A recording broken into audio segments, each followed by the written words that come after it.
I'm your presenter, Mrs. Emerentia Botes, and today we are going to look at understanding figurative language. Just continue to the next one. First, before we get into that, we must first see the difference between literal and figurative language. Now, literal language means exactly what it says, using words in their standard dictionary definition. So meaning, as you see it in the dictionary, that is the literal meaning. That is then literal language. But if we look at figurative, this is now what writers use to create words, and they make comparisons. And this is to make their writing much more interesting to us who reads it. So it creates pictures in the reader's minds, and it shows feelings or ideas in a stronger way. Remember, we cannot see into the writer's mind. So in other words, they have to explain themselves on paper, but they must create an image in our minds as the reader as well.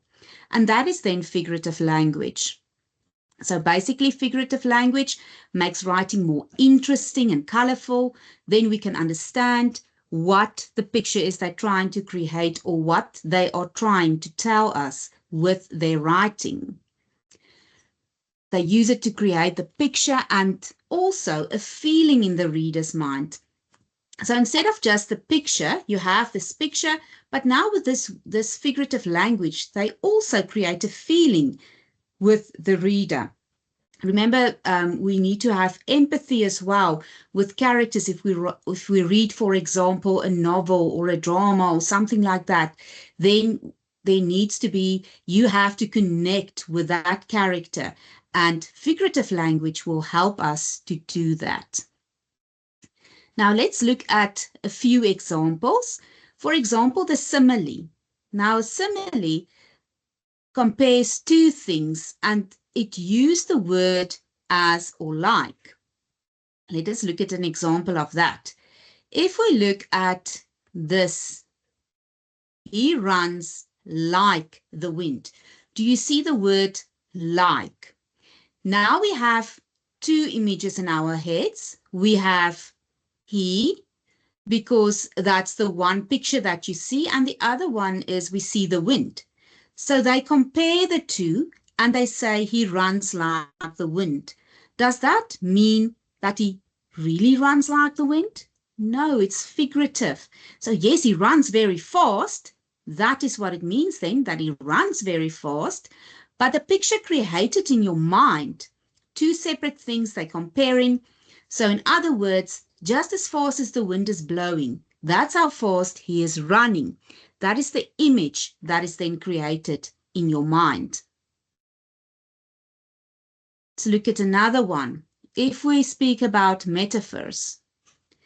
So a metaphor compares two things directly without using like or as. So it creates one picture in your mind. We just saw with a simile, we saw two separate pictures. Now with a metaphor, when they use this figurative language, they will now use still two ideas, but they will combine it into one. So that is why the words like or as is then not used here. For example, if they say, my brother is a lion on the rugby field. You see, now what you do is you see the brother and you see a lion and you make it one picture. So it's together. That is what you see. Does this mean that the brother is really a lion?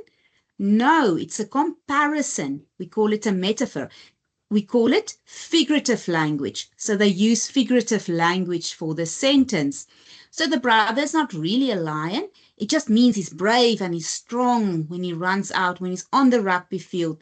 It is like, he's like a lion. But now they say my brother is a lion, making it a metaphor and creating that image in our minds. But we know that part of the lion will stand for brave and strong.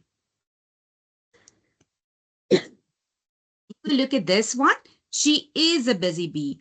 So they're not saying she's like a busy bee. She is a busy bee. So that is then a metaphor. Again, figurative language, because she's not really a bee. But what it does, we know, what do we know about bees? They are busy the whole time flying around. Now this person, they are comparing her to a bee because she's also very busy all the time. But this creates one image in our minds. You see, so we see it, we connect together. We almost see that she has wings and looks like a bee running around or flying around. But in reality, it's still just a person who's just very busy.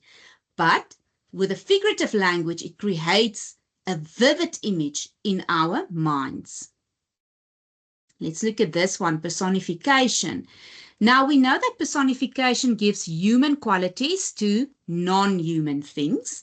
So it's not a person per se, but when they write about it, it is like you can see a person, or you can see that thing doing something a person would do. Let me give you an example. If they say the sun smiled at us. Now, obviously, the sun cannot really smile at us, but it means, oh, it was nice and warm. You liked it to stand in the sun. The picture in our minds is like they give it human quality. So it's almost like the sun has a mouth that it can smile at us. But we understand when we read this in a figurative language, we understand the sun is not literally smiling at us. It is just a description to say how nice it is. Because remember, a smile, if you think of a smile, it's something pleasant. So then you will associate this as a pleasant picture in your mind. It wasn't a negative feeling, it was a positive feeling that was created here. If we look at another example, the wind whispered through the trees. So it didn't blow furiously through the trees. It was like a whisper, so softly it blows. There we can see the image of the leaves falling down the tree, but they are gently falling down the tree. So it's not like this wind came and it just blew all the leaves off this tree. It whispered. Then immediately we make the connection. If someone whispers, it means you do it softly. It's not that you go loud and you shout. So if the wind whispers, we know the wind was blowing softly, gently through the trees. And that is then the image that they want to create in your mind. So all of these examples will then be figurative language. It's not literal. You know, sometimes people will say, I will literally laugh myself to death, or I will literally laugh my head off. You can't literally do that. It's actually figuratively, but that's the way people talk. So it's a figurative thing if we create these images. Then another example is hyperbole. Now, hyperbole is exaggeration and it's used for effect. So in other words, the speaker is exaggerating to emphasize a point. Let me give you an example of that. If someone tells you, I have told you 1,000,000 times, it's usually teachers because the learners are not listening to them. Then they will say, I've told you 1,000,000 times, don't do that or do this assignment or something like that. They didn't literally say that 1,000,000 times, but it feels like they've told you 1,000,000 times. So then the image in your mind will be, you see 1,000,000 things. 1,000,000 times teacher said one thing. But it's figurative. Probably a few times, but not 1,000,000. Another one, this bag weighs a ton. You know, when you carry your heavy school bags, then sometimes you will say, oh my goodness, this bag really weighs a ton. It's figurative. You are speaking figuratively. If you read this, if it's somewhere in one of your extracts, it's figurative. Because if this was literal, this is what it will look like. If your bag really weighed a ton, you will be crushed under the weight of it. But that's just exaggeration or hyperbole. So basically what we do then is we use a figure of speech, but to create an image about how heavy this bag is with all the books inside of it, that you really feel like it's going to crush you, that's going to crush you under the weight of it. So that is then what writers do. They color pictures with figurative language. So there's a lot of other examples as well, but I don't want to overwhelm you today. So I'm just going to show you these few examples. So what I would like you to do when you read an extract, or even when you speak to people, look for that. Look for the figurative language. When you read it, see, okay, this is a simile because they're comparing two things, but they're using the word as or like, or this is a metaphor because they are comparing two things, but the word as or like is not there, but I can still see the picture. So I think the most important thing we must remember when we deal with figurative language, when you read it, when you see it in a text, that will create an image in your mind. It is not something that's literal. It can't really happen, but it creates an image. And then why would they do this? Why would writers do this? Well, basically, we have to remember that figurative language, that is the thing that will help writers make their writing exciting and meaningful. Because if they don't create pictures in our minds, it will be really boring to read it, and we will not understand really what they were thinking.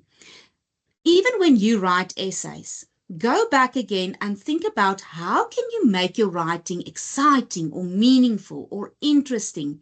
You can also do it by using figures of speech so that when someone reads your essay, they will also see what you see, the picture that you are seeing in your mind. They will then also see it, and you will see your marks will improve for essays if you use figurative language. Why? Because it helps readers imagine and feel what the writer is describing. Again, like I said, because we are not in each other's heads, you can't see someone's thoughts. Someone will have to explain themselves to you in order for you to see what's in their minds.